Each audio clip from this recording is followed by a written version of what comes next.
Sensation, le MAG. Bonjour à tous, vous êtes sur Sensation, les grandes vacances approchent, mais de nombreuses familles ne partiront pas cette année, parfois à cause d'un budget trop serré ou à cause de vacances trop courtes pour les parents. Pour la 3e année consécutive, l'usine à chapeaux située à Rambouillet s'intègre dans l'été culturel auprès de tous les publics. Pour en parler avec nous, je suis aujourd'hui avec Clément Prorivière, vous êtes directeur général de l'usine à chapeaux, et Gwenaëlle Battista, chargé de production et des relations avec le public. Bonjour. Bonjour.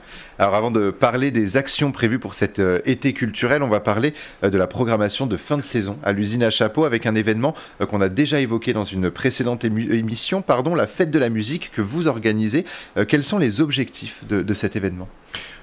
L'objectif de la fête de la musique, c'est vraiment que la musique soit dans la rue, que les musiciens amateurs puissent s'exposer, se présenter au public, à tous les publics, sortir de leur chambre ou de leur cave pour s'installer sur l'espace public et partager leur pratique musicale au plus grand nombre. Alors, la fête de la musique, c'est le 22 juin, donc à Rambouillet avec près de 80 groupes et 22 scènes. Pourquoi prévoir autant d'artistes sur une seule soirée ?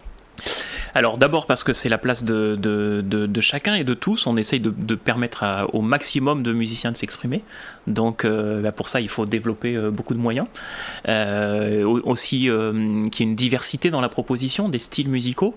Il y a beaucoup en priorité ce sont des groupes locaux avec des musiciens locaux de Rambouillet ou au moins de Rambouillet territoire et plus largement des Yvelines, mais en tout cas donc voilà, la volonté c'est de laisser la place à tout le monde. Il y a tout le temps peut-être des mécontents parce qu'il faut faire un choix, il faut s'arrêter à une sélection à un moment.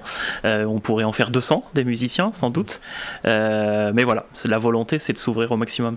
Et est-ce que l'idée c'est également d'inviter les personnes à se déplacer, en se déplaçant dans la ville, de créer peut-être presque une balade musicale finalement à travers cette fête de la musique ? Oui, il y a quelque chose aussi de cet ordre-là, c'est-à-dire que on sort des années Covid qu'on a tous connues. Je crois qu'il y a aussi ce besoin de sortir de chez soi, d'aller à la rencontre de l'autre, d'un vrai humain qui ne soit pas un écran, qui ne soit pas un algorithme, et c'est aussi une incitation à sortir de chez soi et à se promener dans la ville, dans cette belle ville de Rambouillet, dans ce centre-ville historique, et d'en profiter pour rencontrer au détour d'une rue un artiste, un groupe qui nous plaise et avec qui on a envie de partager un moment d'émotion musicale.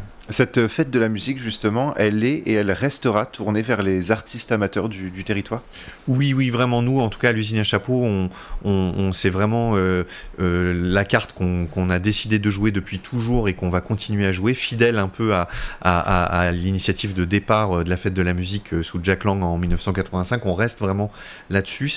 On manque de place pour que les artistes amateurs puissent se produire en public. Donc, pour nous, c'est vraiment très important. Et pour les artistes professionnels, on a d'autres rendez-vous, nous, tout au long de l'année, qui nous permettent de mettre en œuvre ces missions-là aussi. La fête de la musique organisée par l'usine à chapeaux à Rambouillet avec le soutien de la mairie, c'est donc le 22 juin entre 20h30 et 2h du matin.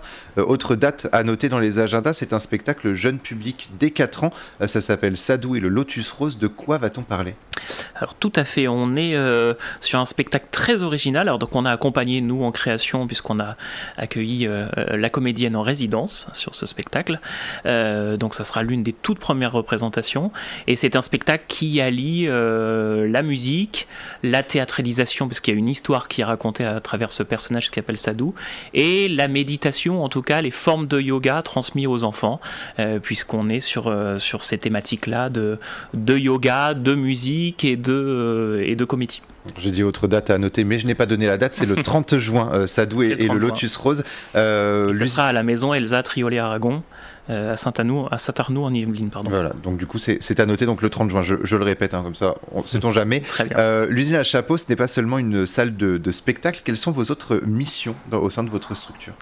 Alors elles sont diverses et nombreuses, mais on a quand même, notre ADN est vraiment construit autour de l'action culturelle, de la diffusion de la culture ou des pratiques culturelles au plus grand nombre.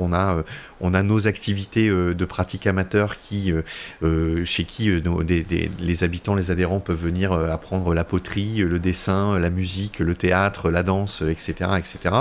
Mais on a aussi de plus en plus vocation à faire de l'action culturelle hors les murs, donc à sortir de notre établissement rue Gambetta à Rambouillet, pour aller à la rencontre du plus grand nombre des habitants, à la fois dans d'autres quartiers de la ville de Rambouillet et à la fois dans les communes autour, plutôt en zone rurale, avec des problématiques de mobilité, d'accès à la culture qui est plus compliquée. Donc plutôt que d'attendre les bras croisés que les gens viennent, on a décidé d'aller à leur rencontre, et donc on amène des artistes, des infrastructures, de la logistique pour créer des événements culturels au plus près des habitants. Et ça tombe bien puisque cette année vous vous intégrez une nouvelle fois dans l'été culturel, une initiative du ministère de la Culture. Alors en quoi consiste cet été culturel? Quels en sont les objectifs? L'été culturel, c'est une volonté du ministère de la Culture qui a directement suivi 2020 et le Covid et le confinement. Il y a eu, je crois, un vrai désir et un vrai besoin de la population d'accéder à la culture dont elle a été privée pendant trop longtemps. Et donc ça a été vraiment d'avoir un appel à projet. C'est un appel à projet national où les associations, les opérateurs comme nous pouvons construire des programmes un peu sur mesure pendant la période estivale pour permettre aux habitants d'accéder à la culture de manière peut-être un peu différente que ce qu'ils ont l'habitude de connaître. Ça se passe pas forcément dans une salle de spectacle où il faut acheter un billet, ça se passe, comme je le disais, peut-être en bas de chez eux, sur une place de village.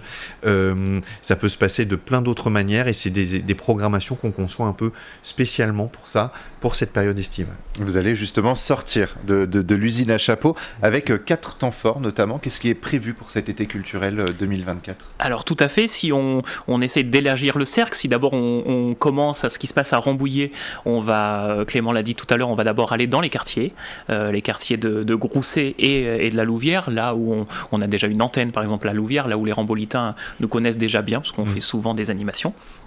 Et là, ces ateliers, on va y aller le 26 juin et les 17 juillet à la Louvière. Et on sera le 10 juillet à Grousset, dans le quartier de Grousset. Donc là, on fait des ateliers qui sont pour la famille. Il y a de la musique, il y aura la batucada de l'usine, il y aura des activités ludiques, du chant, des jeux, la ludothèque, enfin voilà, toutes sortes d'activités.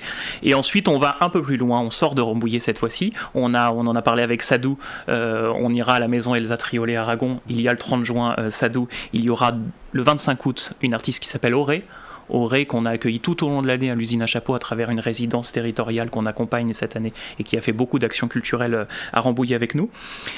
On retrouvera à la fin du mois d'août, ça c'est aussi un grand temps fort pour nous, une forme de festival finalement qu'on a appelé un dernier soir d'été, où on ira dans 5 communes limitrophes de Rambouillet.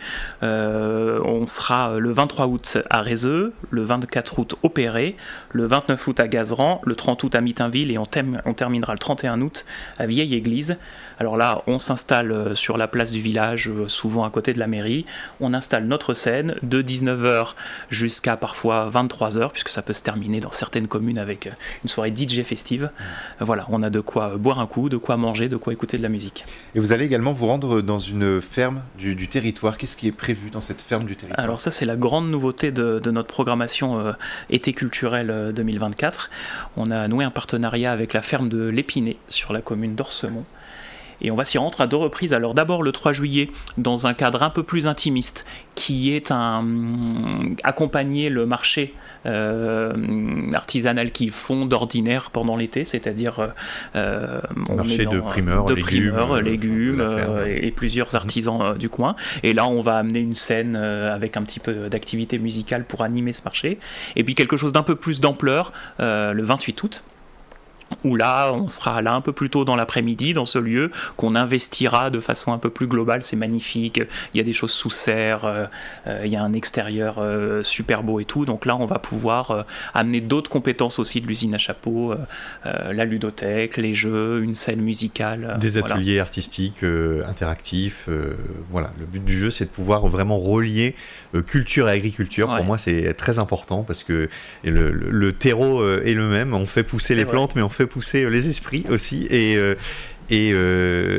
c'est aussi dans cette logique, hein, comme quand on avait lancé le projet de guinguette à la Bergerie Nationale, par exemple. C'était une co-création usine à chapeau Bergerie Nationale. Là, c'est un peu la même chose. C'est comment on transforme des fermes, des activités agricoles, aussi en des lieux de vie et de culture éphémères pendant une belle saison. La culture, justement, l'agriculture, à sa place également dans la culture. Du coup, c'est ce que vous nous prouvez. Merci beaucoup Clément Pro-Rivière et Gwenaëlle Battista d'avoir été avec nous sur Sensation. Pour plus d'informations, on peut se rendre sur le site usineachapeau.fr et pour revoir ou réécouter cette émission, rendez-vous sur notre site et notre application Radio Sensation.